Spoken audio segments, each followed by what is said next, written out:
నమస్తే అండి. ఈరోజు దోసకాయతో పచ్చి పులుసు చేశానండి. చిన్న వీడియో స్కిప్ చేయకుండా చూడండి. ఈ దోసకాయ పచ్చి పులుసుకి బంగాళాదుంప వేపుడు కానీ ముద్దపప్పు కానీ చాలా రుచిగా ఉంటుందండి. ముందుగా 3 పచ్చిమిర్చి ఇలా స్టవ్ మీద కాల్చుకొని తీసుకోవాలి. ఈ పచ్చిమిర్చి రోట్లో వేసుకొని సరిపడా ఉప్పు వేసి దంచుకోవాలి. మెత్తగా దంచకూడదండి, బరకగా దంచుకోవాలి. ఇందులోనే ఒక పెద్ద ఉల్లిపాయ ముక్కల కింద కోసుకొని వేసుకోవాలి. ఈ ఉల్లిపాయ ముక్కలు కూడా బరకగానే దంచుకోవాలండి. ఇప్పుడు ఇదంతా గిన్నెలో తీసుకుందాం. అలాగే దోసకాయ ముక్కలు కూడా దంచుకోవాలండి. ఒక చిన్న దోసకాయ తీసుకున్నాను. సగం ముక్కలు పక్కకు ఉంచి సగం దంచుకోవాలి.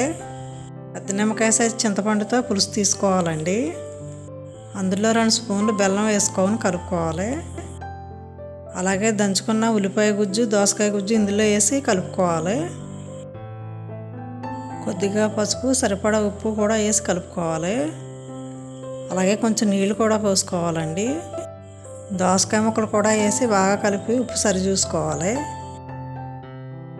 ఇప్పుడు కొద్దిగా కొత్తిమీర వేసుకుని కలుపుకోవాలి. ఇదేనండి దోసకాయతో పచ్చి పులుసు.